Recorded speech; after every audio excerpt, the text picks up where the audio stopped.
amount of bullshit that surrounds Chris Chan is just, it's impossible for anyone to conceive of. Chris Chan is the platonic form of bullshit. So I'm just going to try and go through some of it with you. I have a very good memory, as not to brag, but if you notice, I do a lot of my stuff without notes, just off the top of my head, and I tend to be able to remember most of the details of it. But for this one, I'm going to have to read off a lot of stuff, just because there's so much stuff. And like I said, I apologize, guys. I'm going to forget a lot of things as we go through the saga of Chris Chan. For the first one, I'm probably just going to give an introduction, talk about a bit of the story, and then maybe in part 2, I'm not sure how I'm going to break it up. We'll just see how this goes. So I'll stop rambling and get into it. So DSP is kind of like the vinegar to Chris Chan's sulfuric acid. He's like the battery to Chris Chan's nuclear reactor. The term I'm very fond of, which I came up with, is professional NEET. For those of you who don't know, a NEET is someone who is not in education, employment, or training, is what NEET's an acronym for. And it's kind of gone beyond that to describe like a specific lifestyle of kind of semi-autistic man children who live at home with their parents. Not even that they live at home with their parents, because I live with my parents, but they're people who live with their parents and just freeload off their parents and don't have a job, don't have a career, don't make money. Not to get into justification, but particularly post-financial crisis, a lot of people just live with their parents longer because it's expensive to move out and it gives them an opportunity to save some money.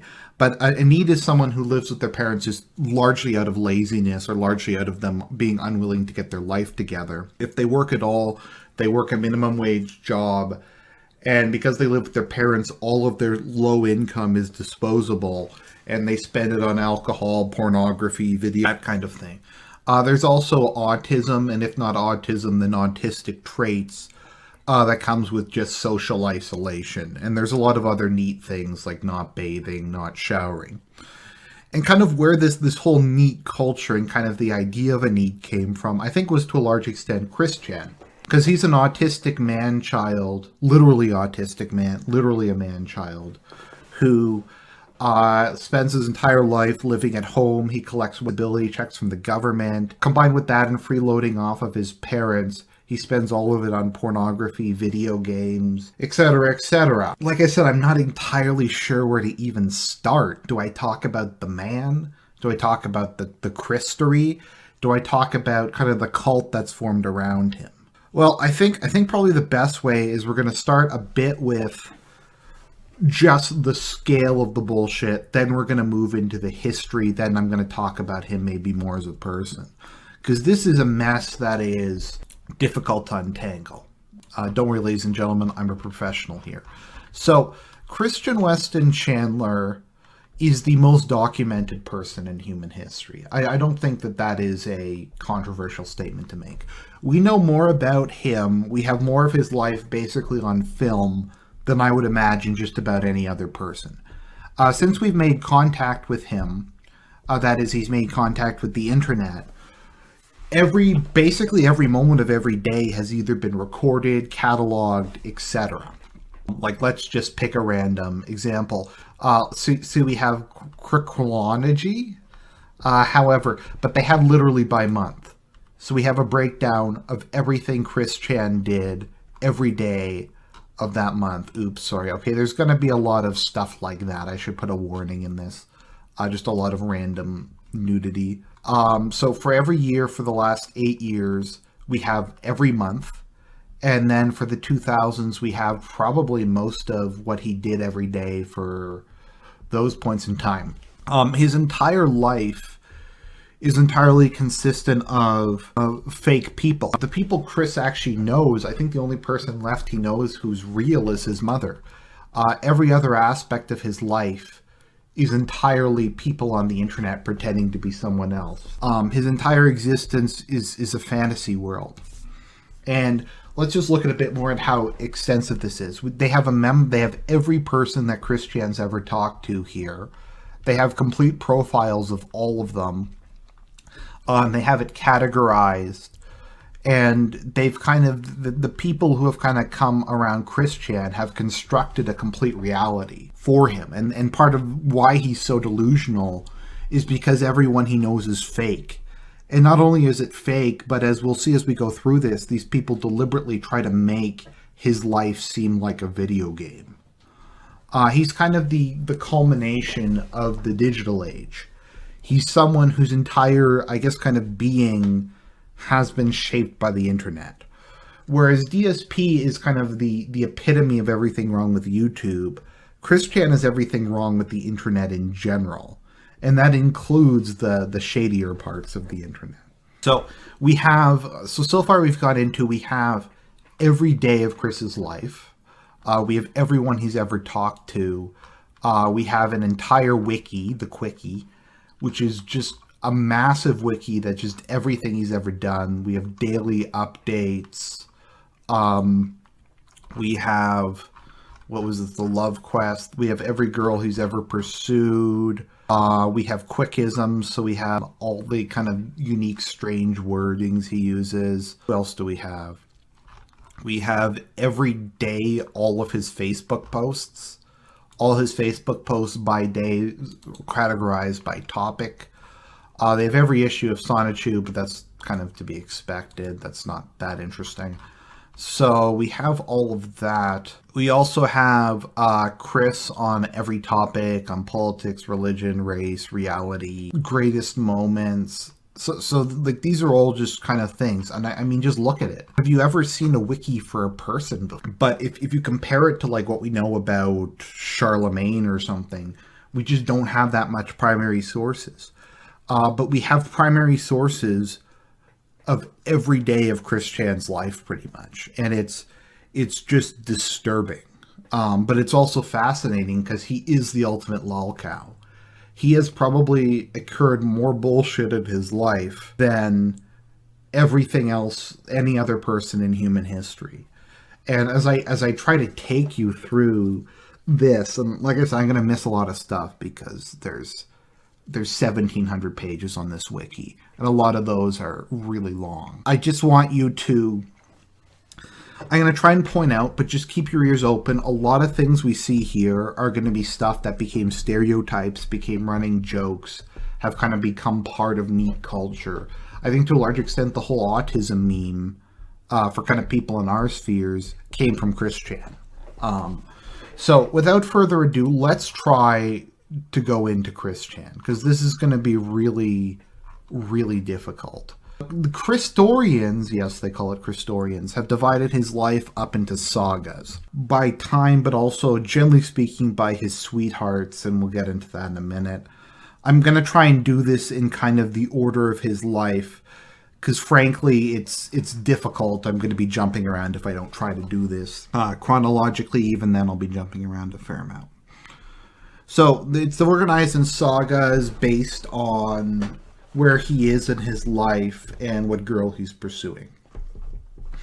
So let's just start at the beginning. Chris was born. So Chris was born Christopher Weston Chandler.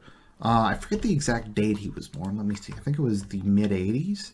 Chris Chan's like 30 now, which makes this whole thing... He might even be in his late 30s. Yeah, Chris Chan was born. Both of his parents were really old. I think they were in like their 40s, and his father might have been 50 when Chris Chan was born. And yeah, so he was born Christopher Weston Chandler. And Chris claims that the first word he spoke was monkey at 6 weeks, which is physically impossible, from what I understand. So his really early childhood is something we don't know a ton about. Apparently at some point his babysitter locked him in a room full of toys, and he didn't speak for a couple of years after that. Whether or not that's true, we don't know. There's also an incident where he claimed that a principal molested him, and once again, we don't know if that's true or not. He's a pathological liar who lives in a fantasy world, literally, as we'll get into later. But, yeah, so we know that. So kind of the first interesting things we know about Chris Chan is he won a contest, Sonic the Hedgehog contest, which he won probably because he had autism. and they're like, look at this autistic kid getting ahead in the world. So he won, I think it was $1,000 shopping spree. He got to go to Toys R Us, buy a whole bunch of video games and Sonic stuff. And that is kind of where the obsession with Sonic would come. I've also heard people say that Sonic's just really big for autistic people, just because it's weird or something. I don't know exactly. But he was diagnosed with autism at a very early age, albeit high-functioning autism. Now, for those of you who don't know, Asperger's and high-functioning autism are the same thing. I don't think Asperger's even exists anymore. I think they just call it high-functioning autism. It goes back and forth. But it's kind of important because Chris Chan really hates people with Asperger's, and he's talked about killing them all because he thinks it's a diagnosis they invented to take away sympathy from people with autism. So he was diagnosed with autism at a very young age. He won the Sonic contest, and there's a video clip of that. And the video clip of that is important because some people have wondered if Chris Chan's a real person. So he went to the mall, and Chris Chan tends to hang out around malls a lot because where else is he going to go? And there's a thing in the Northeast or wherever, because he lives in Virginia. He's always lived in Virginia. I guess Virginia is kind of the Northeast, wherever you want to call it. Where there's a guy called the Bear Conductor. And the Bear Conductor is like an animatronic bear that directs like a band, and they play Christmas songs. So that makes... That seems reasonable. I mean, I've seen stuff like that in theme parks. I've seen stuff like that at malls. So they got this guy, and he's using the Bear Conductor suit, and he conducts a group of animatronic musicians. So what happened was Chris was there, and he got a lot of time because no one else was there to talk to the Bear Conductor, and the Bear Conductor couldn't say his name, Christopher, so the Bear Conductor called him Christian. So because of that, Chris believed that God Jesus, as he calls him, because he doesn't understand the Trinity, so he calls him God Jesus, had sent a message to him through the Bear Conductor that his name should be Christian and not Christopher. He legally changed his name because of the Bear Conductor, and his parents let him do it, and his father said he was going to name him Christian, but he chickened out. So that's where his name comes from, Chris Chan. It's not a weeboo thing. It's not a Japanese thing. It's a nickname because his first name is Christian and his last name is Chandler. So it's Chris Chan. Yeah, makes sense. But... yeah, so already we're getting into kind of some weird stuff. So we have this guy who changed his name because the Bear Conductor told him. And whenever Chris Chan swears, he often says God, Jesus, and the Bear Conductor. He thinks like there's a trinity of God, Jesus, and the Bear Conductor. And he never explains anything because he's autistic, so they had to like look this all up, find out about it from other sources, but he always talks about the Bear Conductor, and we'll get to all of that later. So Chris Chan, that happened, and then we don't know a lot about the rest of his childhood. Kind of where we start to hear more about him is in high school. Chris refers to high school as the best years of his life. Now, as with much of Chris Chan's life, particularly before he started being monitored by the internet, there's so much bullshit and there's so much contradicting information, it's hard to know for sure. This is long before Chris Chan was known, but from what we're able to piece together, he did okay in school. It's weird because he claims that he got on the honor roll, or a star pin, or whatever it's called. I don't know how American high schools work. And I think I've seen pictures of it, but I'm not sure. He certainly did horrible. The few examples of schoolwork he's posted have been completely wretched. Even so, recordings of him from this period, he speaks a lot better. Chris Chan has not really interacted with anyone in person other than his parents for the last, 20 years now. So he doesn't use his voice ever, and it gets worse and worse and worse. He has, it's not just his autism, it's just he doesn't interact with people. So his inflections and etc. have just gotten weirder over time. But in high school, there was a group of women, or I guess, yeah, girls at his high school who took pity on him. They saw him as this weird autistic kid who everyone bullied, and they took him under their wing and they hung out with him, and he called them his gal pals, which is like the most beta thing ever to say. But he's like, yeah, they're my gal pals. And later it was, I'm not sure if it was trolls who convinced him of it or he figured it out, but apparently some of the gal pals were paid by his parents to provide him with friends. But Chris Chan never really has had any friends. I'm sure there's some people from his distant past, but it's, like I said, layer upon layer of bullshit we're dealing with here. So Chris Chan had the gal pals, and they would hang out with him. And kind of the height of his existence was his, I think it was 17th birthday party, where all the gal pals came to his birthday party, and it was the happiest day of his life. When graduation came, he was really sad about going, because once Chris Chan left high school, he no longer interacted with people on a daily basis anymore. And he didn't win an award for his art because he thought he should win an award for his art and for coming out of his shell, etc., etc. And because he didn't win any of that, he ran crying off of the stage and threw a temper tantrum at his grad. And his father, I think slapped him or yelled at him and called him a disgrace. If only his father had have smacked him more often, maybe some of this would have been prevented. I think he danced with a girl. I forget if he took his mother to the prom or not. I don't know. But anyways, Chris Chan graduated and he left high school behind him. The event was so tragic, he would spend the next 20 years of his life trying to relive his high school years. And the main villain of Sonichu is Count Graduon. Yes, the villain is literally the personification of Chris's graduation. So this is when we get into Sonichu. So Sonichu is something that Chris Chan came up with while he was in high school, I think. I think there's a couple phases of Sonichu. It's very... A lot of the timeline's sketchy, and I don't think it particularly matters if it's super accurate. But Sonichu, as this name would suggest, is a combination of Sonic and Pikachu. It's literally Sonic recolored to be Pikachu. The story behind it is, I don't know, he just combined them for some reason. I forget why it was exactly. I think it was a school project or something. But yeah, so Sonichu was born, I think it was like the perfect chaos stage, and Sonic ran into a Pikachu. The story isn't really important, but he created Sonichu, and he started making the Sonichu comic books, which he's made, I think, 10 of. Yeah, so there's a serialized series of Sonichu comic books, plus a bunch of special issues, plus a bunch of other things that we'll get into. Sonichu is Sonic plus Pikachu. He's extremely boring and not particularly interesting. Some other characters Chris Chan invented was the Chaotic Combo, which was four other Sonichus.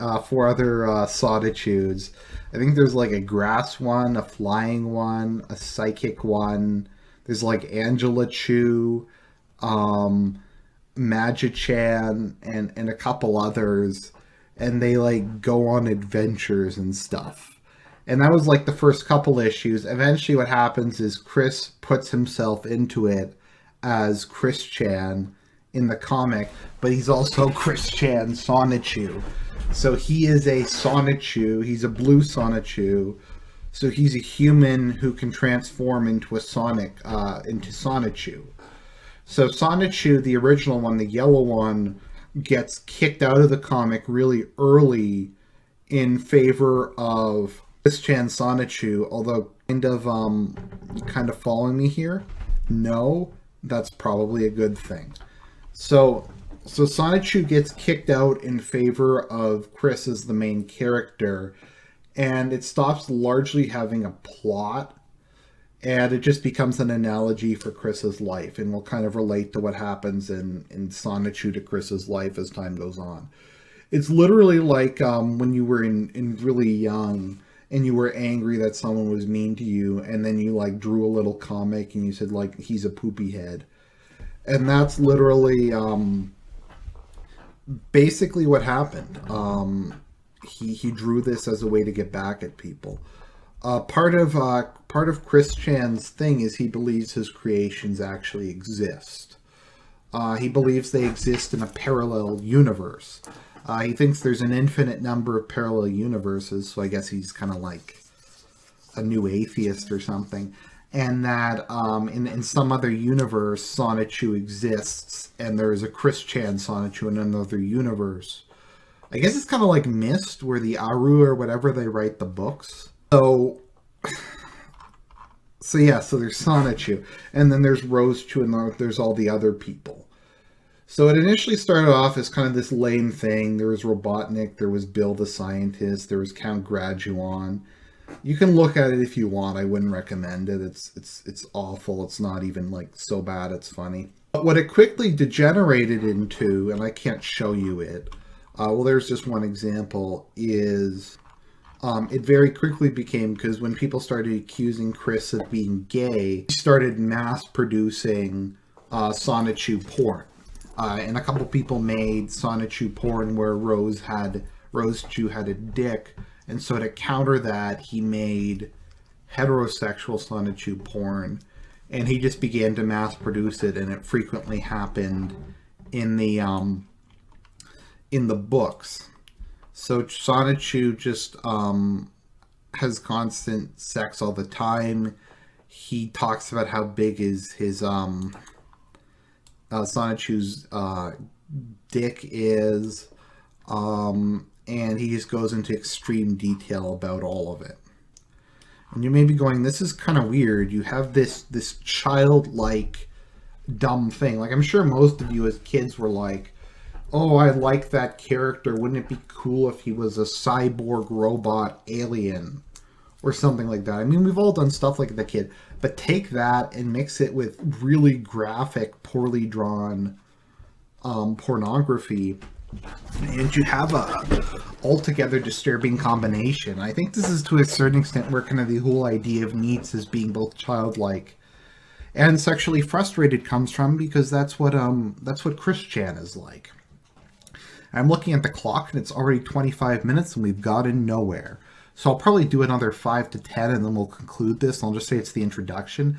This could wind up taking like 3 or 4 parts to get through. And this is just the tip of the iceberg, because there's so much bullshit. And once again, we'll be coming back to Sonichu periodically as we just go through this. But Chris Chan, up until kind of more modern times, just was continually making these. And he was so dedicated to it. In every video game he's ever played, he's made a Sonichu character. He used to have his own wiki, which was the Sonichu wiki. He used to have his own website, which was SonichuLovesRosechu.com. And eventually those got hacked, wound up and destroyed, and the Quickie took its place, which is your source for all Chris Chan related bullshit. So Chris had developed Sonichu back in high school, and when high school ended, almost as soon as things went on, he more and more started to withdraw into the world of Sonichu. He made more and more Sonichu comics. He geared more and more of his life around it. And this is where we get the infamous Sonichu medallion. Let me see, where is it? Medallions of Fail. Chris Chan unironically wore for years and years and years a Sonichu medallion that he made out of Crayola model magic, and yes, that is a real picture of him wearing it to his grad. So he believed that the Sonichu medallion gave him special powers, kind of like the rubies or whatever that he wears. Superheroes use to transform, like, He-Man raises up his sword. So Chris Chan has a number of them, including decoy medallions, and he has like trademarks on the back of them. And he just always wears his Sonichu medallion. He stopped wearing it now, but he had one and he wore it for years. and he viewed it as giving him special powers. Once again, I mean, most of us, when we were really young, we had, like, I don't know, a coin or a ring or something, and we think it had special powers. But this guy is, by this point in time, and he's running around with this Sonic medallion on. So, yeah, so that's kind of part of it. He also has something called Quickville. His name is Christian Weston Chandler, so everything is CWC. And Quickville is a fictional city that he believes actually exists in an alternate dimension. Character is the mayor of Quickville, and later on, someone will basically force him to say that the other guy is the mayor of Quickville, and not him. And that made him angry because he views himself as being the only mayor of Quickville. Yeah, so he had for a long time a complete model made out of Lego in his room of Quickville, and he would play with it, and he believed it was real, and he believed he was really the mayor of Quickville, and he believes Sonichu is real, and he believes that the medallion he wears is actually real. And we'll talk about this more later, but he has a move called Cursia Meha. It's Kamehameha, Curse Meha Meha, where he does the Kamehameha thing in real life, and he believes it has the power to curse people. And it's the power granted him by his Sonichu medallion. However, later someone steals it and destroys it, but then he reveals his power actually comes from his amethyst ring. Yeah. That's just, like I said, we're just scraping the surface in this episode with all the bullshit. So over time, Sonichu more and more becomes a power fantasy where Chris Chan kills people who he believes wrongs him. And since it's Chris Chan, most people wronged him. To fulfill his sex fantasies, etc. And it's just really, really weird and really creepy and just really childish and bad. So I think I'm going to cut it here. I think we've gone in to kind of a bit about Christory. We've talked about his childhood. We've talked about kind of the culture around Chris and kind of what Sonichu is. And next time we're going to get into the sagas a bit more and a bit more about his life. So this is Argent. I'm glad you joined me on our trip into madness. Talk to you later. Hey guys, Argent here with part 2 of the saga of Chris Chan. I'm putting out so many videos lately because I'm seeing a pretty good upswing in channel growth, and I want to keep the momentum growing. Also, just kind of a bit of insider thing. Ad revenue during Christmas is about 3 times what it normally is. So let's say it's roughly like $2 a 1,000 views normally. It's up to like $5 or $6 per 1,000 views at this time of year. So a lot of people push to get as many views as possible. But it is what it is, nothing I can do, but I digress. So on that topic, we're going to go through part 2. So I'm going to talk about the life of a professional NEET and try to get through somehow the first half of Chris Chan. I'm going to warn you now, this will probably be 4 videos. We did the introductory one where I kind of talked about the background and some of the Christorians who track everything Chris Chan has. This one's going to be about Chris Chan, like how he lives his daily life. Probably more towards the first half because things really change and get really weird later. As if they aren't already really weird, it's really going to ratchet it up to like, what's his name? David Lynch levels of strange. And we're done. Part 3 will probably be the last couple of years. And I don't really want to spoil anything for people who haven't read anything about this. And then part 4 will either be talking about stuff I missed in the previous parts, or talking about kind of the legacy of Chris Chan, what we can learn from it, and how it's kind of come to define the internet. So before we get into the actual sagas, I believe I left off the last one talking about high school. After high school, Chris went to a community college. I think it was Piedmont Community College. And he initially went there for marketing. Can you imagine Chris Chan in marketing? Jeez. But quickly after that, he decided to, I think he picked it at random. I think he, from my understanding, he opened up the book. I'm not sure how it works in America, but in Canada, when you go to university, like an information event, they give you a book that has all of their degree listings and a description of the courses. So I think he literally opened it, and the first page was marketing, and he picked that. His father convinced him to go take AutoCAD. So I think Bob, who's Chris's father. By the way, just a quick note: Chris's parents were really old when they had him. Forget if they were in their 40s, but that probably explains his autism. Bob Chandler, his father, was a rather successful engineer who worked for General Electric.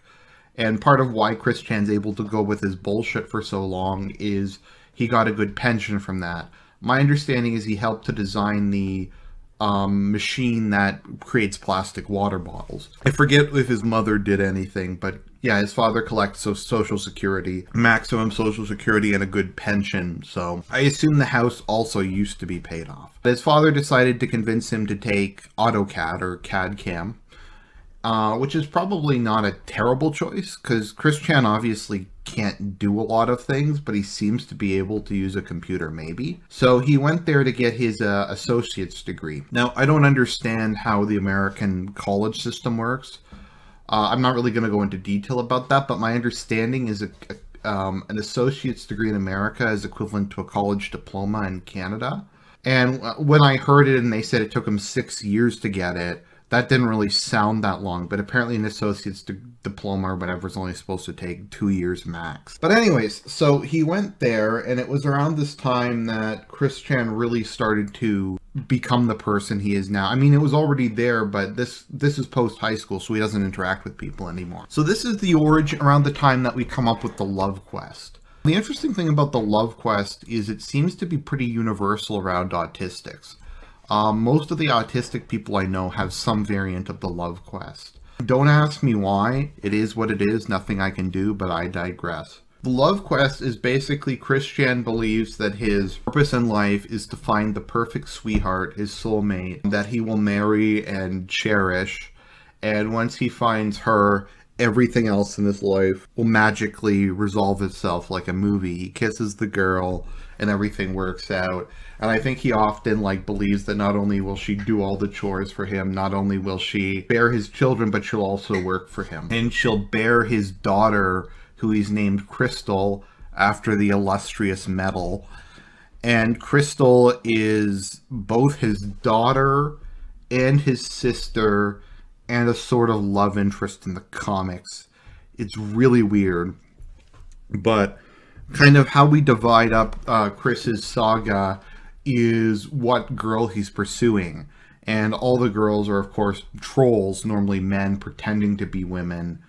And these internet relationships can go on for months and sometimes years. And there's always a person in his love quest. When he was at Piedmont Community College, he had a attraction sign. So what Chris Chan does, and this is very similar to what Elliot Rogers would do, is he had this sign that says, "Looking for a boyfriend-free girl." That's what he calls single girls, boyfriend-free girls. It's like looking for a boyfriend, can't have tattoos, can't drink, has to be white, which is kind of based. But just a big list of things, and he would just go and stand at various parts in the campus holding it, waiting for women to come to him, which is really, really beta. Although ironically, it might be kind of an impression given by media, because if men or women are the same, then women should approach men as often as men approach women, and they should propose to men as often as the inverse, which doesn't happen, but it is what it is. Nothing I can do, but I digress. So he was doing that, and this is where we get into Mary Lee Walsh. So Mary Lee Walsh and she called Chris Chan in, and she's like, "You can't be doing that. That's harassment. That's sexism. That makes women feel uncomfortable." And frankly, I'm okay with them punishing or kicking Chris Chan off because he's a weirdo and a creep. So Chris Chan really couldn't take this, so he used for the first time the Kamehameha, where he does the Kamehameha gesture, and he believes that he can put curses on people. He did that, and Mary Lee Walsh expelled him from it for a year, and he spent that entire year laying around his house. But Mary Lee Walsh is one of the great villains in his life, and she becomes one of the main villains of Sonichu. She's dressed like a devil. It's kind of funny because the actual woman's some old, doesn't look very attractive, but in the comics, it's clear that for whatever reason, Chris fantasizes about her sexually, or some nonsense like that. That stuff happened, so he got sent home. So let's talk a bit more about Chris Chan's home life. Jeez, I'm almost 10 minutes in and I haven't even got into the sagas yet. Well, this may have to be like 4 parts. Like I said, guys, this is like 20 years of daily bullshit. How does Chris Chan spend his days? I think it's important when looking at Chris Chan to see how he spends his time and how he works. Because like I said, Chris Chan is the ultimate professional NEET. But yeah, just all the things we associate with NEETs, not working but getting money, spending all your money on pornography, video games, etc. So because Chris Chan has autism, he gets your taxpayers' money. Like I said, I'm not really against disability payments, but in Chris Chan's case, he obviously is scamming the system. So Chris Chan receives about $800 a month. Now, he lives at home and his parents pay for everything, so that $800 a month largely was going just for buying stuff for himself, toys, etc. Now, eventually what wound up happening was, despite that, he spent so much money at that. He stole from his parents, he stole their credit cards, he ran up thousands of dollars in debt, took all his credit cards, paid off his debts, and started taking a majority of his monthly tugboat or monthly disability payment to pay off the debts and for room and board. That reduced Chris Chan to $200 a month. Now, it's important to note that this is not intended to be welfare. This is not intended to fully support someone. 12 grand a year is not enough to support someone. What it's intended to do is it's for people who are incapable of doing like what I do, a white collar job, a proper blue collar job, etc. So like you work a minimum wage job, you maybe make, I don't know, 12 grand a year. I don't know exactly how it works in the States with each state's, etc. But between that and your monthly tugboat, you can kind of get through it. You can manage to survive at a low income level, but you're not starving on the streets. So if he was to work even 10, 20 hours a week, it would massively increase his income. I forget how much it is, but it's like, I think 15 grand you can make before they start to claw back any of the disability. So there's no reason why he couldn't work somewhat, except for the fact that he's a complete fuck up and no one would hire him. And once again, it has nothing to do with the fact he's disabled. It has to do with the fact that he's disgusting, entitled, and incapable of dealing with other people. So yeah, he gets NEET bucks. This is kind of like the origin of NEET bucks. For those of you who don't know, basically NEET bucks is the money that NEETs somehow managed to get to pay for stuff. Sometimes it's from a easy job that's far below their education level. It's often from their parents, and sometimes it's gives me dat from the government. So what wound up happening is he continued to steal from his parents. He continued to get credit cards. Now, this man has an atrociously bad credit rating, so the credit cards probably had absurdly high interest rates. So how does Chris Chan spend his money? Well, firstly, he has maxed out his iCoke rewards. We're generally pretty sure that he has he drinks a 2-liter bottle of straight Coke a day. Yes, not Diet Coke, not like Coke Zero, a 2-liter bottle of straight Coke Classic. And so he drinks that every day. He normally goes out for breakfast, lunch, and dinner to fast food, normally McDonald's. And so he has that. He spends, God knows how much that even costs to go there every meal of every day. I make probably like 3 times as, no, it's American money. So I make probably like, it doesn't matter, but I couldn't afford to do that. That would take up like all my extra money that I invest. After Chris's father wound up dying, he got $1,300 a month. So this guy is getting like 16, 17 grand a year for doing nothing. Once again, it's I don't begrudge having welfare for people who can't take care of themselves. But in Chris Chan's case, it's largely his entitlement. And you can see how it is. So Chris Chan spends his money on that. The main thing, probably one of the largest things he spends money on, is video games. It is estimated that Chris Chan has spent nearly, get ready for this, 30 grand on video games over his lifetime. Just think about that for a minute. 30 grand. I don't know how much I've spent in my lifetime. Maybe it depends if you count consoles or not. If you don't count consoles, probably like $1,000. If you do count consoles, maybe like 1,500.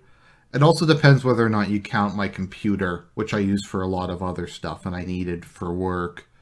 I needed a good computer for work, but yeah, that's 30 grand. And keep in mind the money I spent on it was my own money that I earned through part-time jobs or full-time work, whereas all of Chris's money came from either stealing from people or from welfare. What he is probably the ultimate fanboy of Sony. So what he did once PlayStation Network started is he wanted to support Sony, so he buys everything on PSN. He even will buy DLC for games he doesn't own. So they release, like, I don't know, a map pack for Metal Gear Solid. He'll buy it, the map pack, but he won't buy the game. He'll also buy multiple copies of games, multiple copies of Sonic Boom. If something comes out for multi-console, he'll buy a copy for each. And this is just his video games. Spend even more on other stuff. So then we have Lego. Chris Chan is addicted to Lego because basically he creates these massive Lego structures and he lives in them. Well, he doesn't physically live in them, but he imagines that he is part of them. He had an entire model of Quickville that he believed that he lived in. And at one point, because he's obsessed with reliving high school, he made a full-size Lego model of Manchester High School, where he went to school. And he bought like dozens of sets to get all of the individual characters to remake everybody from his yearbook and all the teachers. And he would play with them and pretend that he was still in high school. Keep in mind, this was when this guy was 30 years old. The high school model cost him at least $1,000. Keep in mind, he would be buying Lego sets just for one character, or because he needed one piece. He's too dumb to buy them separately. But yeah, that's one of the models, using his shitty camera, and that's Quickville. That is what he built, and he would live in that. So that is how crazy that Chris Chan is. So he's addicted to Lego. So he spent in 1 year he spent like $5,000 on Lego. That was 2 years ago, and it's probably up to 10 grand. So yeah, he spent probably a conservative estimate between video games and Lego. He's probably spent 40 grand on that over the course of his lifetime. Plus he drinks a 2-liter of Coke a day. Plus I don't think he's ever cooked anything. There's all kinds of other stuff. That's not counting toys.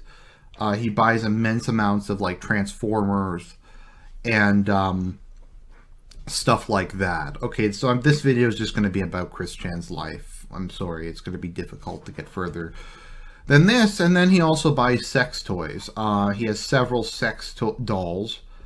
He tends to break them pretty quickly. Okay, everybody, earmuff the kids. You might want to skip this because this is really, really gross. He buys like dildos. They sticks up his ass. He buys anal beads. Mountains and mountains of pornography. The thing is, Chris Chan doesn't really understand how stuff works. So once he started buying bras, he would throw them out after using them once. He would stick the dildo up his ass before cleaning his ass, so he'd throw them out after he used them. Chris Chan is not known to have showered or bathed in years. Whenever he did a house tour, and when he did the house tour, see that the washrooms, the bath, like the tubs and showers had not been used in like years. So what he does is he just uses Axe body spray, and he just sprays himself constantly with it. Also, because Chris Chan eats a diet with no fiber in it, he can't control his bowels anymore, and he shits himself constantly. So because he shits himself constantly, he has started wearing diapers. He used to keep around all his shitting clothes, and he would show them to people on air. So let's see what else can I do to make you vomit? He drinks his own semen. He drinks his own semen by mixing it with Fanta. The idea being he wants to conserve all of it to ensure that he conceives once he finally meets his sweetheart. Let me see if I can find pictures of his house, because his parents and him are all hoarders. Tour of Chris's house. Let's just watch the video. Okay, let me just put the sound mixing on. If there's no audio, it doesn't really matter. You really don't want to hear the audio.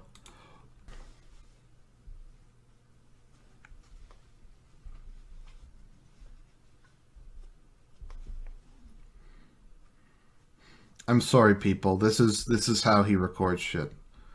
Oh.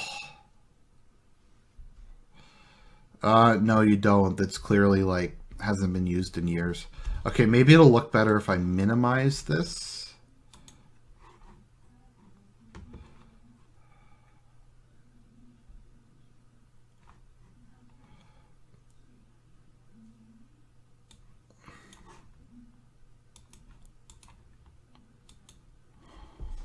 That's his... Oh, no, that's the kitchen. Look at this. Okay, look at that. See, he's leaving the tree up. For those of you who don't get live Christmas trees because you don't live in Canada, trees dry out and then they become basically explosives. If you don't get rid of them once you're done Christmas, then those things will take your entire house out.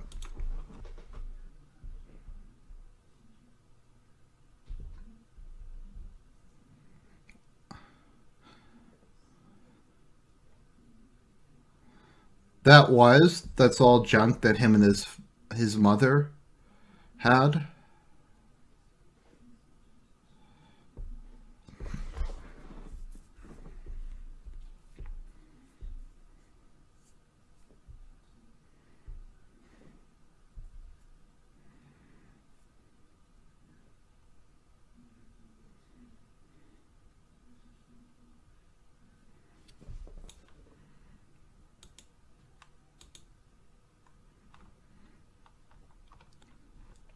Look at that. Okay, I can't look at this anymore. So the Chandler family also has dozens of animals. None of the cats are housebroken. None of the dogs are housebroken.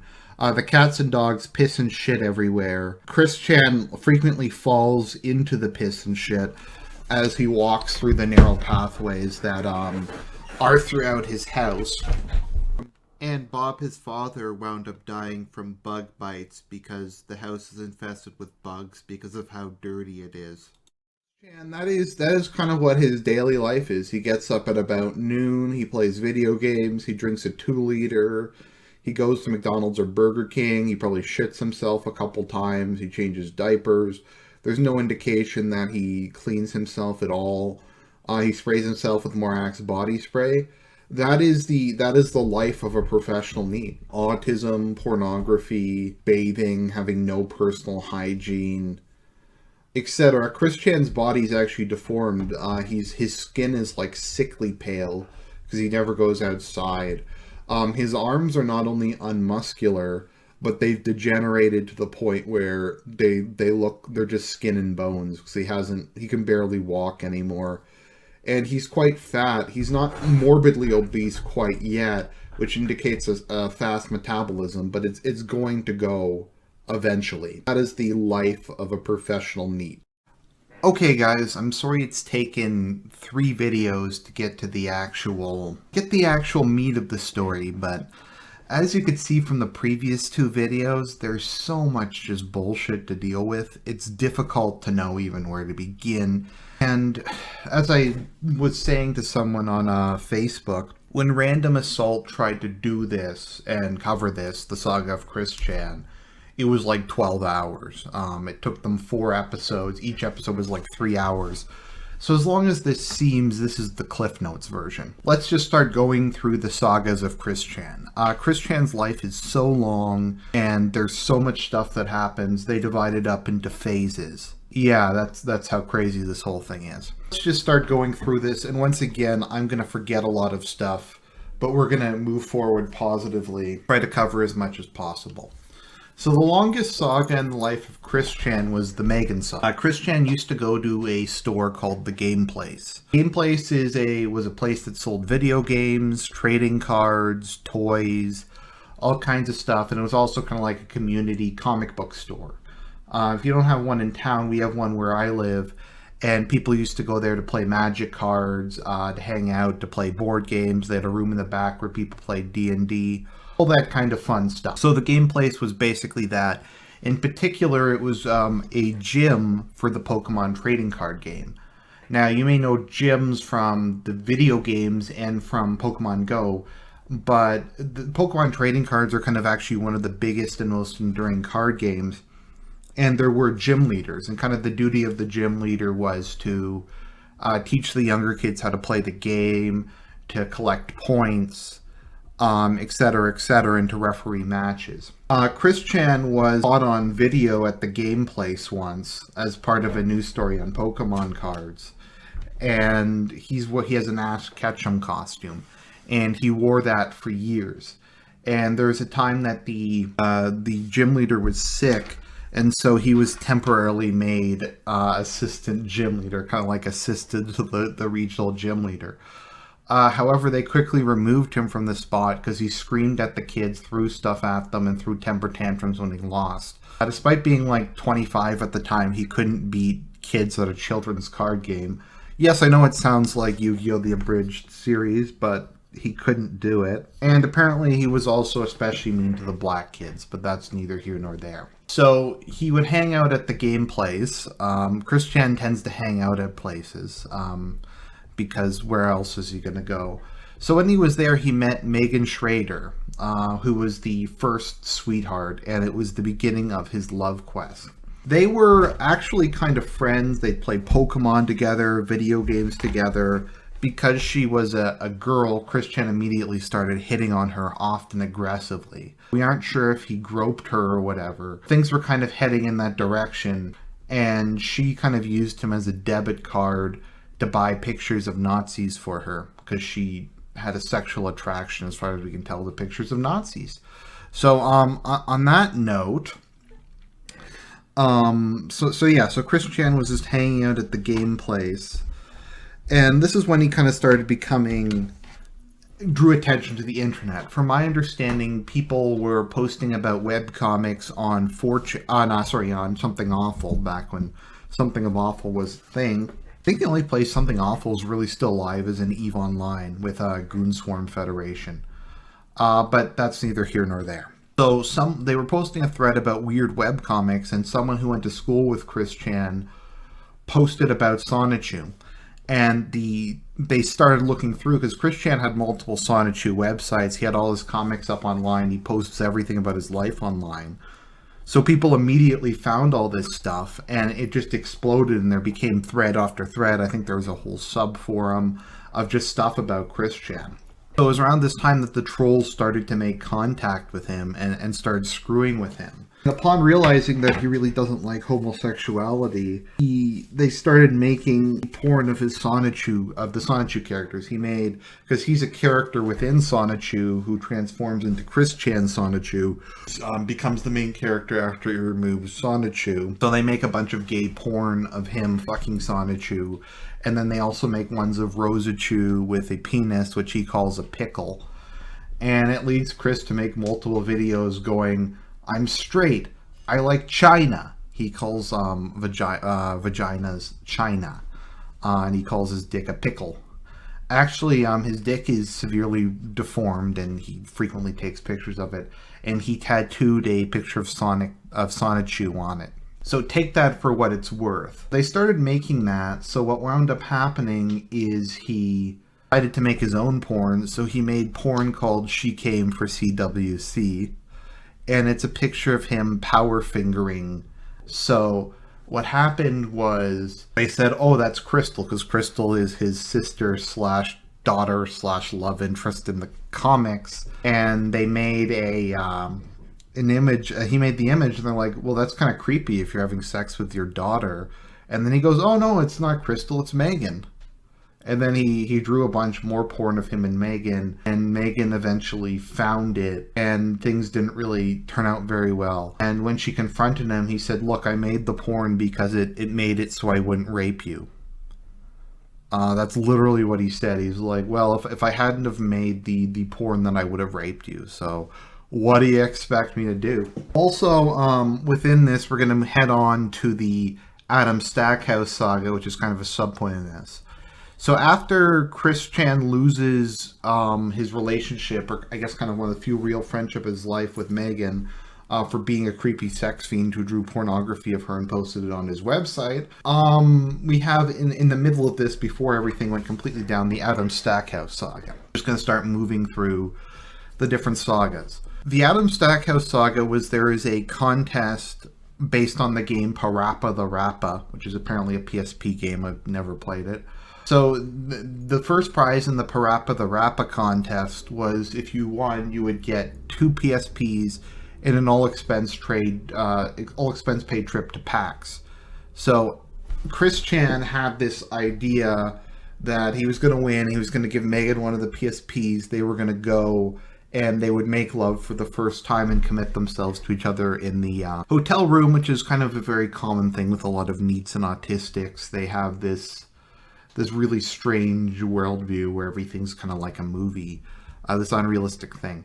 So they had to submit a video of them singing a song from Parappa the Rappa, and they weren't allowed to use music, which Chris Chan used.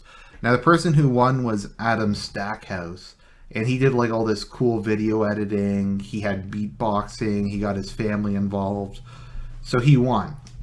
Now during this process, Chris Chan is very well known on the PlayStation forum, so he made dozens of sock accounts to vote for himself. He tried to get his brother, who is Alan Smithy, who is a famous movie critic who is counted in Rotten Tomatoes, and he was one of like 2 people to vote down Toy Story 3 and to say it's a bad movie. And he asked him to vote for him, and he said, I'll vote for you if you tell me who my real father is. If you can find that out, and Barbara won't say who his real father is. And he actually had left the house by the time Chris Chan was born. But Chris Chan actually managed to come in the top 10 because no one entered the contest because he voted for himself so many times. But he was extremely angry, and so he made a series of videos attacking Adam Stackhouse and threatening to kill him. He started trying to troll Sony, etc., etc., and all the craziness that went out of that just drew more and more trolls to him. As it says here, this was the last time that a real person would actually bring him forward. So Encyclopedia Dramatica made an article about him. He tried to make his own one, and the Encyclopedia Dramatica one isn't super interesting. It just got a lot of attention to him, and his attempts to get rid of it, etc., was just kind of a ongoing disaster. So let's move on to the next big thing. So the first kind of major fake girlfriend who was trolling him was Blanca Wise. Blanca Wise means a white girl, I think, or white. So she was his first internet sweetheart. She basically just played with him. One second, let me just bring this up. So the Blanca saga wasn't particularly interesting, but we got all kinds of stuff. I think some of the first nude pictures of him, there was a team of people who controlled the Blanca account. They used generic photos, and they fooled him into thinking that she was in love with him. And it was one of the first pictures of Chris naked. And ultimately what they did was Blanca, the account controlling Blanca, said, if you love me, you'll send me the Sonichu medallion. So they cut up the Sonichu medallion, stuck it in a jar full of pickles, because Chris Chan really hates pickles because they remind him of dicks, and he has a phobia of dicks. And then they lit it on fire and destroyed it. Eventually the troll group kind of fell apart, and it wasn't particularly long or interesting, but it was kind of the beginning of what was going to happen. We have Clyde Cash, who is kind of one of Chris Chan's main arch nemesis. Clyde Cash, the image of him is literally the first image result if you type in Guido. Clyde Cash's background, some of these are real people.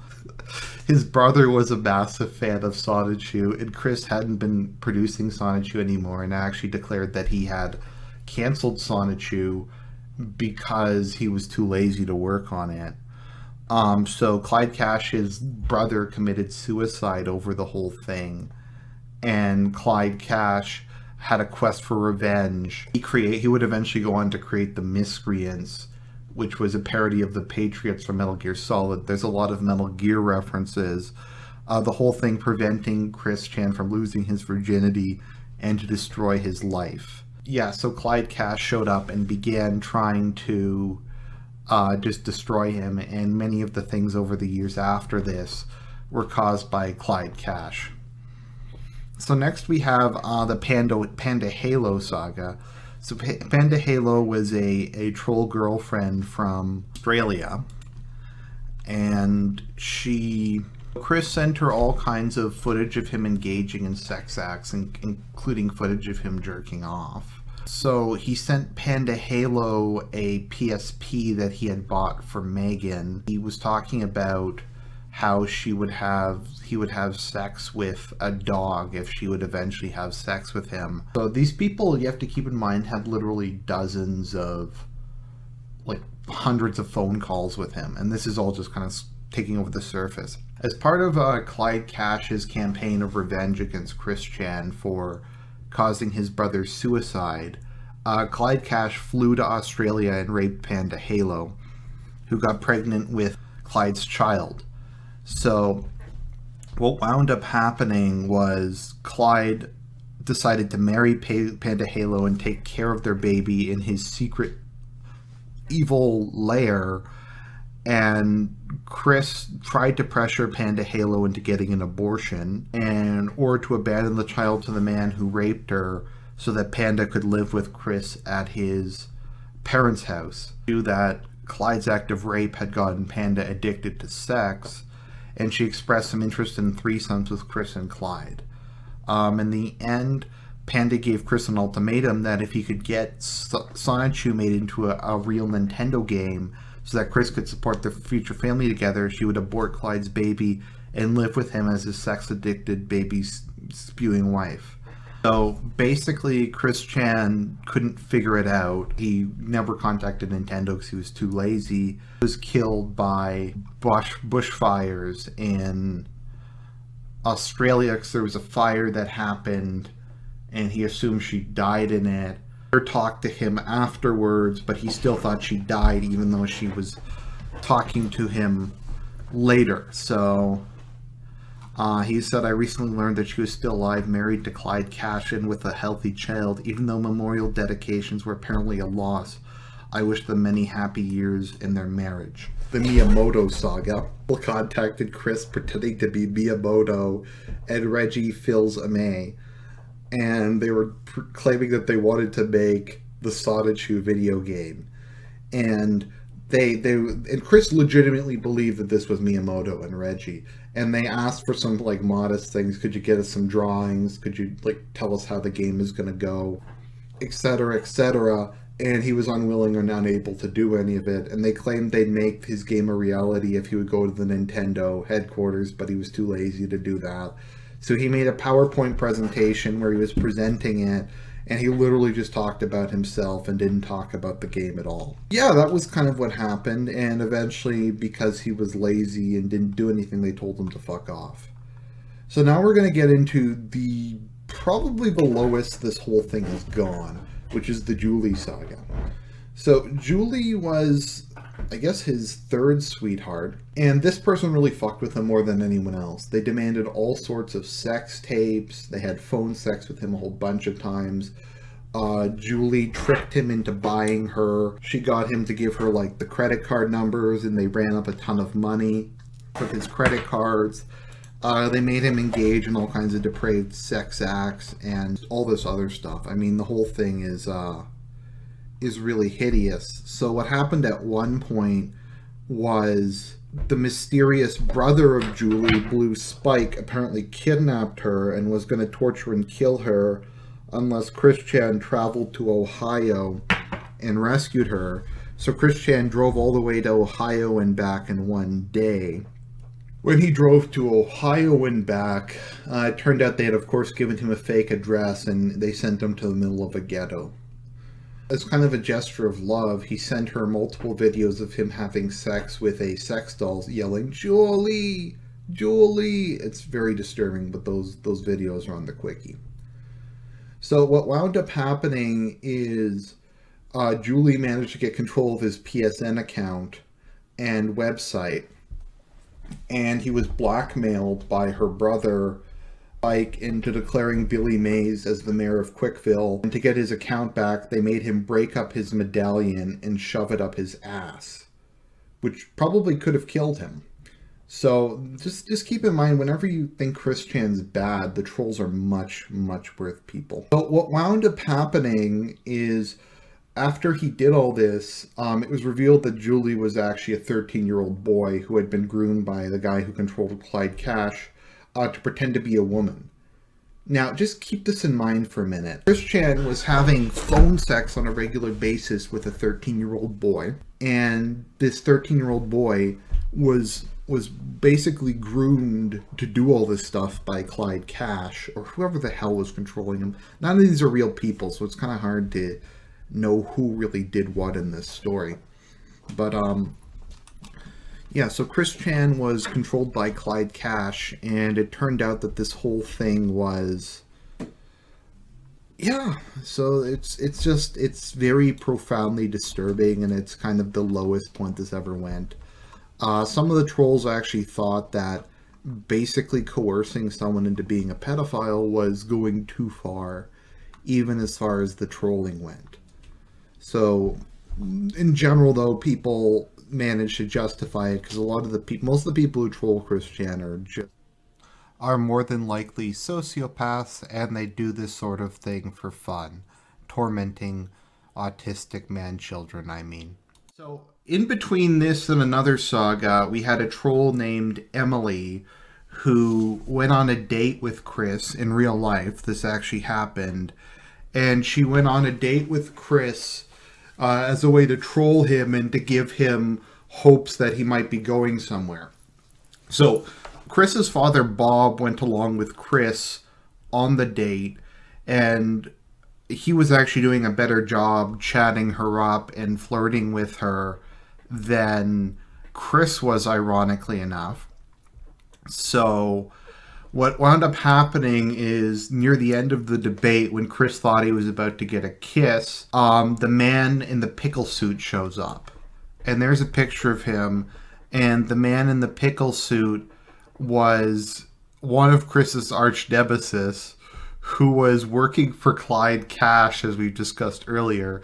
So the man in the pickle suit showed up and stole Emily away. Because, as mentioned previously, Chris really hates pickles because they remind him of dicks. The man in the pickle suit becomes yet another of Chris's many arch nemesis.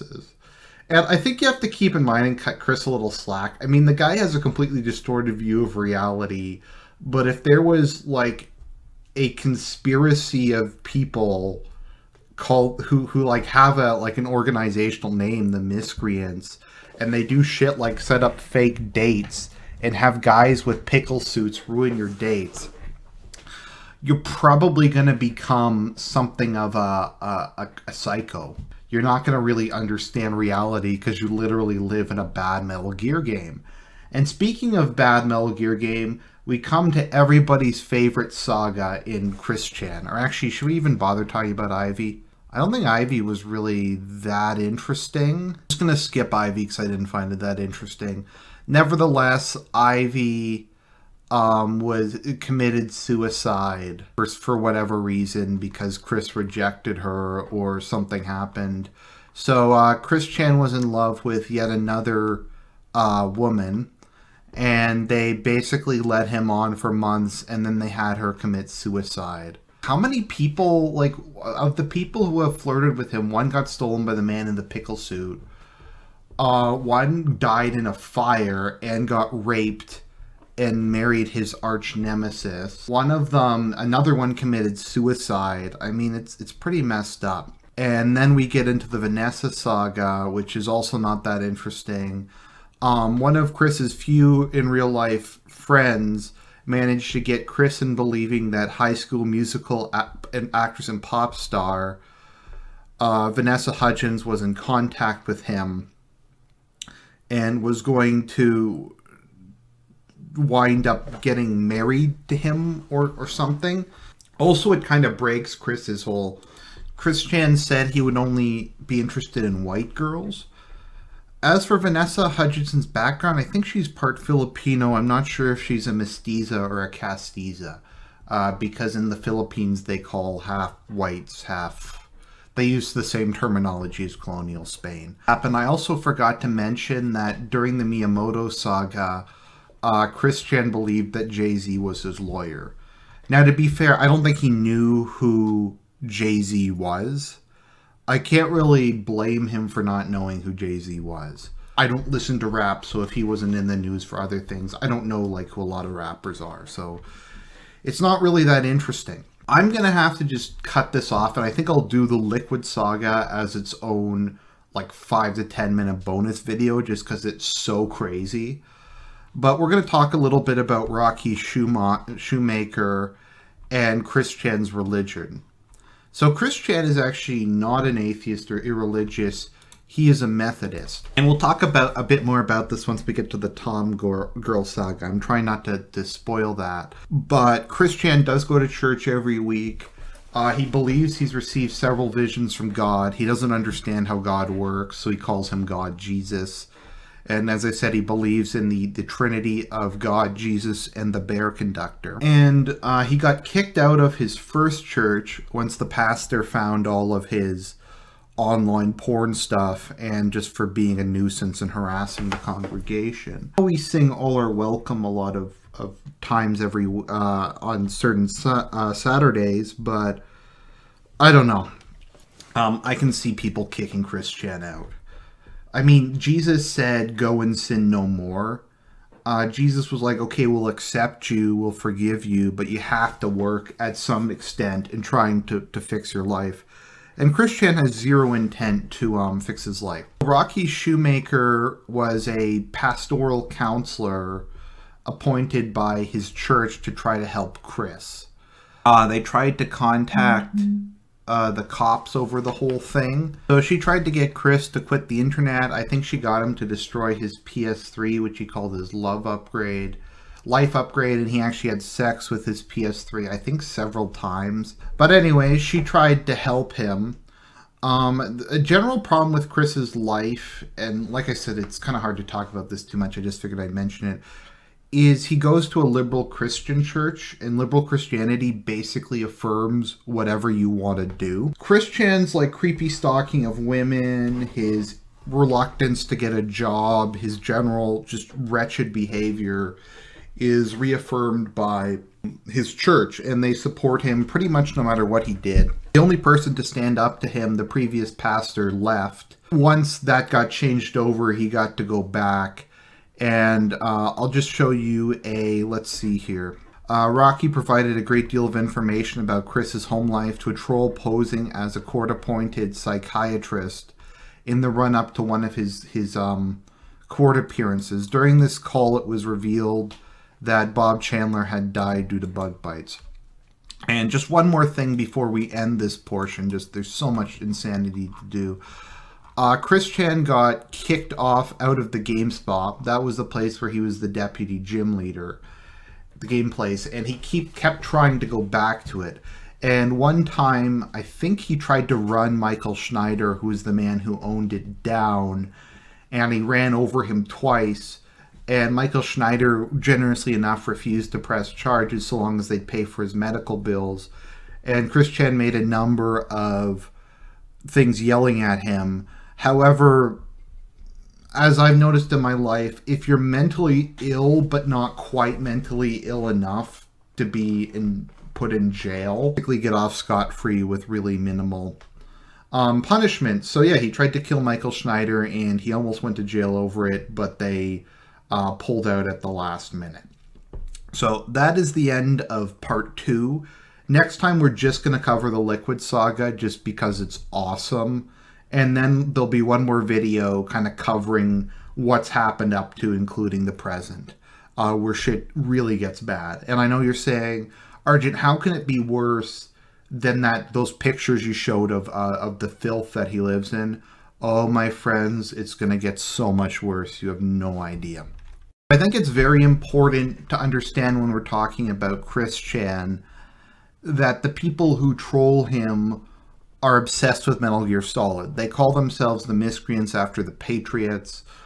Basically, everything they do is modeled on a really dumb Metal Gear Solid plotline. And this is where that kind of reaches the ultimate degree with kind of the strongest agent of the Patriots, the organization led by Clyde Cash. So this brings us to Liquid Chris.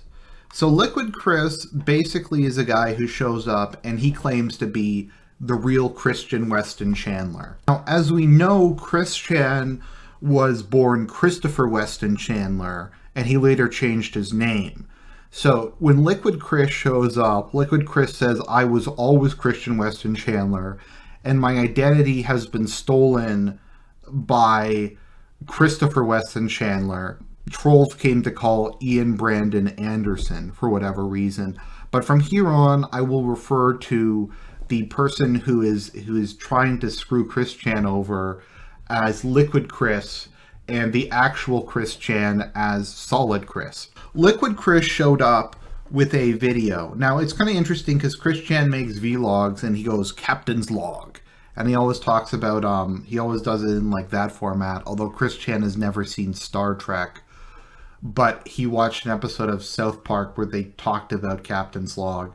There's one funny one where he talks about how he's crashed into slumber. But yeah, so Liquid Chris shows up and he has a crappy paper cutout Sonichu medallion. He wears the same striped shirts as Chris Chan. He put a pillow under his shirt to make himself seem obese, and he imitates Chris Chan's autistic speaking style. And he claims that he is the true and honest, real creator of Sonichu. That Solid Chris stole his identity and stole the concept of Sonichu from him. And of course, all the trolls sided with Liquid Chris, so they all started harassing Chris and calling him Ian, and saying that Liquid Chris was actually the real Chris, and that Solid Chris copied him. It was kind of funny because later on in the saga, Chris Chan basically, with no self-awareness, says, Liquid Chris can't be me because everybody hates me, trolls me, mocks me, and I'm an autistic loser that no one gives a shit about. And he's like, and people like Liquid Chris and they think he's funny. And that's kind of the irony, the whole thing. So just a bit of background about Liquid Chris. He was actually in a interview, or he had a part in a documentary. Liquid Chris is ironically the opposite of Chris Chan in a lot of ways. Liquid Chris was born with a withered left arm. I think that's a medical condition that's fairly common. And because of that, he dedicated himself to become a man of science. I think he's a biologist or some sort of medical researcher, and he devoted his life to science and to try to cure people of the condition that he was born with. He's also married. I think he has children, and he's rather successful. He has like a good career, etc. So it's just kind of funny. But so he showed up and he started basically trying to take Chris's identity over, and everyone supported him. So what wound up happening was, so it was also revealed that Liquid Chris had a girlfriend named Casey, who's obviously severely overweight, but takes pictures to try to hide it, who's actually his in real life girlfriend, and they both went to school together and studied biological and medical sciences. So Liquid Chris not only stole Solid Chris's identity, but he was also more successful than him in terms of love. And Casey talked about how she was in love with Christian Weston Chandler because of his creation of Sonichu. So this was during a time that some guy was holding Solid Chris's account hostage. So Solid Chris challenged Liquid Chris to a series of contests, try to prove who was the real Christian Weston Chandler. This also led to one of the funniest ones where he yelled about how Liquid Chris had a medallion made out of paper, whereas his was made from Crayola fucking model magic. Solid Chris dug up a video of him playing Guitar Hero by playing More Than a Feeling. And then Solid Chris proved that he could actually play the guitar pretty well, and he played More Than a Feeling on his guitar, whereas Chris Chan was just acting like a retard with the other guitar. So then there was a Spanish chat where Chris Chan knows a couple words in Spanish, so he did that. Then it turned out that Liquid Chris knew not only Spanish but French, German, and Japanese. So Solid Chris lost that. Then they had to sing. Then they had another sing-off. Chris had made a parody of "I Want It That Way," So Need a Cute Girl, and Liquid Chris got like a band to make him a good rendition of "So Need a Cute Girl," so he won that one too. So Solid massively lost a competition against someone who was imitating him. So he announced that he had a job at Microsoft making the Sonichu game. The Dark Horse Comics was making the Sonichu comics. He made a store that sold Chris's Sonichu stuff, and he moved out of his parents' house. Solid Chris mocked Liquid Chris for his nasal tone, his brown striped shirt. Chris buys all of his shirts at Goodwill, and they're all striped clown shirts. He mocked him for making money off of Sonichu and for his appearance. To quote the Quickie article, it's a bad sign when one is fighting a mirror, and worse when the mirror is winning. So as I stated earlier, Solid began to believe that Liquid couldn't be the real Chris because only the real Chris CWC is a retard who is the laughing stock of the internet. Therefore, the fact that Chris isn't trolled and doesn't do dumb shit, also that girls and people like him, shows that he is not the real Chris. He didn't understand the irony. Solid Chris was upset that Liquid Chris had a girlfriend and he didn't. So Solid Chris pretended to be Liquid Chris, and he talked about titty fucking her and coming on her and then licking it off because he believes that semen has to be recycled. So Casey pretended that she believed that Solid Chris was Liquid Chris until it realized that it was actually Solid Chris. So the impersonation was revealing insight into Chris's mind. He accused Liquid of being an imposter, but then impersonated the guy who was impersonating him. Chris was terrible at impersonating Liquid, even though he was impersonating someone impersonating himself. And Casey had to try to correct it while pretending to be fooled by it. Chris Chan also insulted Solid Chris insulted Liquid Chris for and called him a loser because of all the things that Liquid Chris was impersonating about Solid Chris. She got upset at Chris Chan because he tried to trick her and pretend that he was actually Liquid Chris when he was Solid Chris.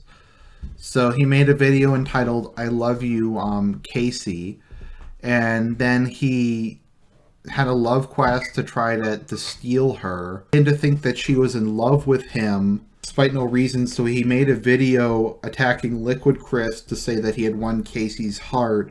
So eventually what happened was Chris got into an argument with Casey's father after attempting to prove his worthiness as a man. In the process, Casey showed how utterly messed up he was mentally and physically and returned to Liquid's waiting arms. Chris' chances were utterly dashed after she got a hold of his comic to her and learned that he was going to kill Liquid Chris here. So he claimed that he would be depressed forever since Casey left him later, and then she married Liquid Chris. And after that, Liquid Chris went on to probably live a normal life, only to show up again during the Asperchu saga, which we'll cover next time. So hopefully I was able to explain it. It kind of defies belief just how freaking weird the whole Liquid saga is. I mean, it's awesome. It's literally like the most crazy thing I've ever heard, but it's crazy in a completely awesome way. Jackie's kind of an interesting case, as she might actually be a real person. A lot of people who have a variety of views on her. Random Assault podcast thinks that she's real and that she was actually interested in Chris Chan. The idea being that she's a really screwed up person who's been burned by a lot of boys. And she knows that she can control Chris and get him to do whatever, and he'll never leave her out of gratitude. So she basically started flirting with Chris, and she tried to get him to improve himself, asked him to do all this other stuff, tried to get like Sonichu printed, tried to get his life on track. And basically what wound up happening was she was like willing to pursue a relationship with him if he tried to get his shit together, but he refused to, and he wound up blocking her, largely just because he was too lazy to do anything. And she was, despite finding a boyfriend-free girl, stress and laziness meant do anything with her real chance for love. So he wound up blocking her, and it's kind of the only case where he shut it down. Next, we have Mia Hamm, which I don't believe for a second. So Chris Chan, desperate to lose virginity, found a woman named Mia Hamm who was a hooker, and he apparently had sex with her. I'm not going to read his long summary about it, but he claims that he paid a woman for an hour of sex, that he had sex with her again the following month. So he had earlier stated that he wouldn't have sex with a prostitute because it would mean his love quest failed, but apparently she left prostitution shortly afterwards because that was just the worst thing possible. And he he describes himself as being like a master of sex, and that she told him he was the best she ever had, which is what prostitutes tell everybody who has sex with them. Not that I would know. Yeah, I just, it's hard to know. There's a couple other times he had experiences with hookers where he tried to tell how bad his life was to get them to give him a discount or to give him sex for free. Chris Chan also has severe erectile dysfunction. Dick is bent, and he's done so much weird shit to it over the years. I think he shoved stuff up it, but he claims he had sex with a prostitute. I don't believe it. So all this failure leads to the Tom Girl saga, and this is where we start getting into the really bad stuff. I suggested to him that he should start getting in touch with his feminine side, so he became a Tom. Only a Tom girl, I think, in his context, is when a male becomes a transvestite. So he thinks the term came from some movie where he says that being a transvestite is the same as being a male tomboy. Chris Chan has decided that he wanted to dress up like a woman, so he started wearing a bra, he started wearing panties. Actually, he came up with the idea that men should be forced to wear bras. Here's an early picture of Chris during the Tom Girl saga, where he started to wear makeup and started to dress like a woman. Eventually, he would go full-on tranny and start taking hormonal therapy, etc. So today he refers to himself as being a lesbian, trans-spirited woman. I forget what the actual term is, but he's still attracted to women, and he still has his love quest, despite the fact that he now identifies as female and calls himself Christine Weston Chandler. And in the comics, he also changes himself to Christine Weston Chandler. So he started wearing a skirt and high heels, and Barb and Bob actually got angry at him over this. Bob calls him a fag. Chris Chan started using the ladies' restroom, so he continues to use it to this day. Tomboys and tomgirls of Virginia. Well, let's see here. He claimed to have docs of all of his trolls, which he put up. I think he was wrong about all of it.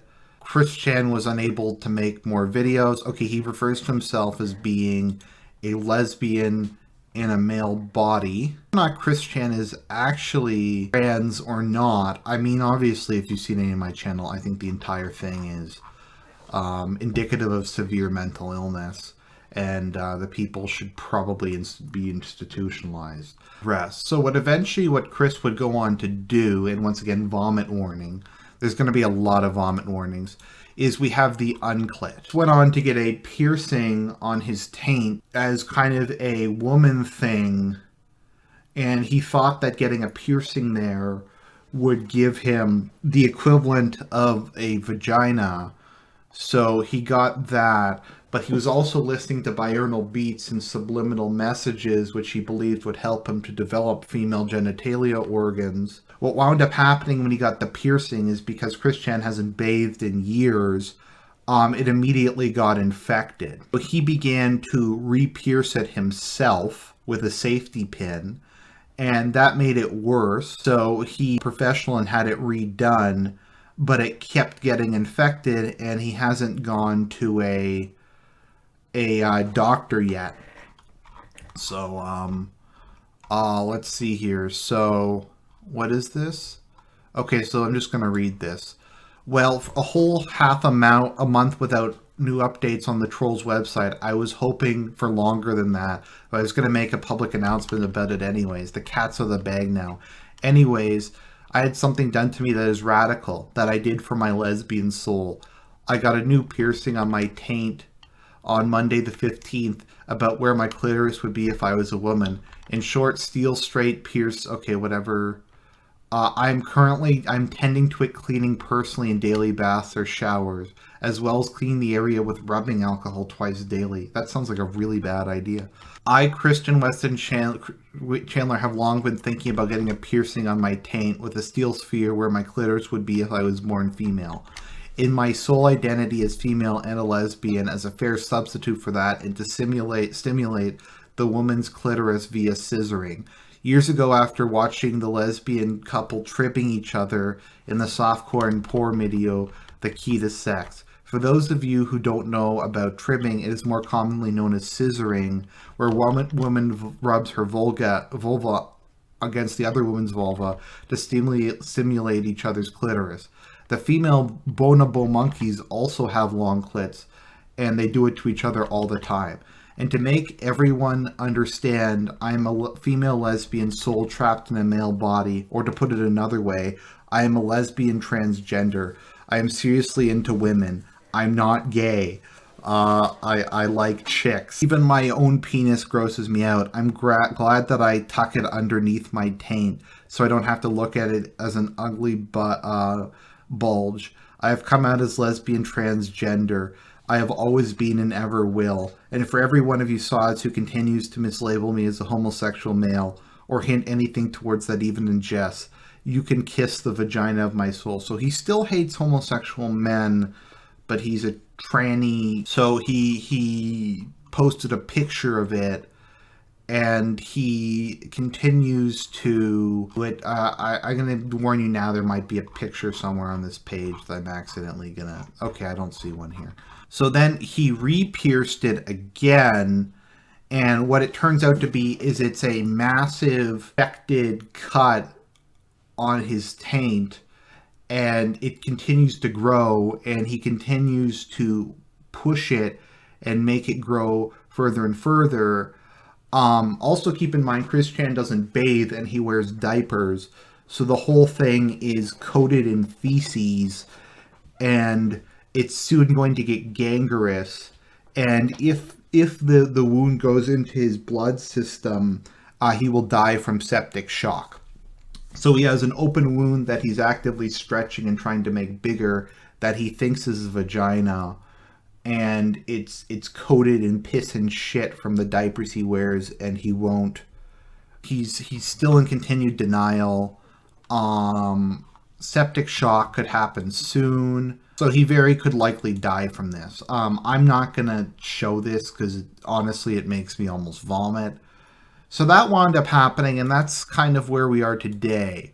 So let's just go into a bit more of the other stuff. We have the Sonic Boom protests, because basically what they did was they changed the color of Sonic's arms and made them blue, because Sonic's arms were initially kind of tan, the same color as his chest, but they changed it to blue So Chris Chan went on a rampage, and he made his own version of the Sonic the Hedgehog cover that he recoded. Recolored.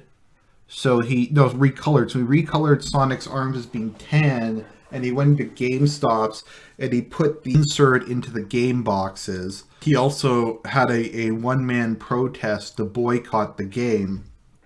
And he would go and protest out of GameSpots holding a sign that says Sonic arms are not blue. So during one of the times when he was protesting and trying to deface the display, a GameStop employee came up to him and he sprayed the guy in the face with mace. Now, fortunately, he didn't actually hit the guy, but he went to court over the whole thing because it is assault with a deadly weapon. The guy could have been seriously hurt by it. And I say this as someone who supports personal defense weapons. I'm just saying, if you're going to randomly attack people, then you should get in trouble over it. He wound up getting out of the whole thing without actually going to jail at all. Interestingly enough, he sprayed some of it on himself. So we have blue arms as the new black, which was a parody someone did. So he wound up going to court, but he got out of it, and he just had probation, despite the fact that he has multiple convictions on his record. And, okay, someone actually paid Big Man Tyrone to do it. So yeah, there's like a video and everything of him spraying the employee. Let's see here. Let's just watch this quick.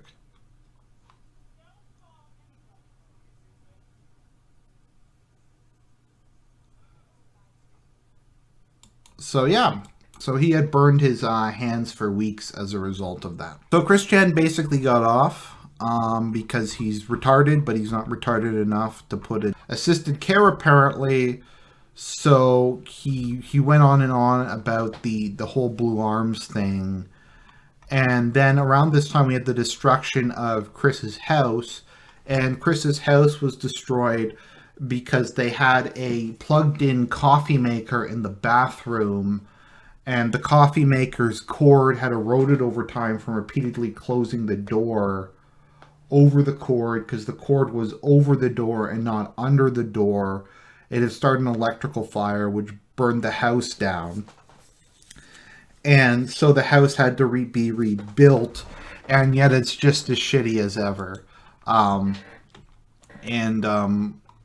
Chris Chan would, of course, go and rebuy all of his stuff with even more money. So we're getting into kind of the modern day now. So we have the Unclit Part 2. So because Chris Chan literally has no money, and since the fire, take out more and more loans, get more and more credit cards, and he's tens if not hundreds of thousands of dollars in debt, and at some point they took out another mortgage on the house. So Chris decided to do something logical, and he started selling stuff on eBay and eventually Etsy. So he would make Sonichu medallions, or medallions of whoever you want, and he'd sell those. He'd draw you pages of his comics. He'd send you like autographed photos of himself, and you could pay for all of this. And this is actually really smart because everyone knows who Chris Chan is, and owning a Sonichu medallion signed by him, I mean, that's part of internet history. That's pretty cool, and he was actually making good money off of that. But Chris Chan is lazy as fuck, so as soon as he got the money, he would immediately spend it on pornography or food. And he would spend that would include the money that he would spend shipping the things. So he actually was losing money off of running a successful online business. He was also too lazy to actually send most of the stuff out. So it would be months wait, and everyone downvoted him, and eventually eBay closed his store down for violating terms of service. He then opened an Etsy shop where he did the same thing. And it included, for every, I think, $20 you donated, he'd make a panel page for Sonichu. And one guy actually gave him $1,000 and said, never stop making Sonichu. But Chris refused to make Sonichu, so despite making quite a bit of money off of that, that just turned out to be a disaster. He also made Sonichu amiibos, which he lost money on, because basically he would buy a Sonic the Hedgehog amiibo and a Pikachu amiibo, and he would cut the Pikachu tail and then glue it onto the Sonic the Hedgehog amiibo. And so this whole thing led to the financial crisis? One second. Don't worry, ladies and gentlemen. I am a professional. Financial crisis. So Chris Chan has just started making video after video begging. And one video he made begging was for people to buy him all these Transformer toys. He made a video begging for someone to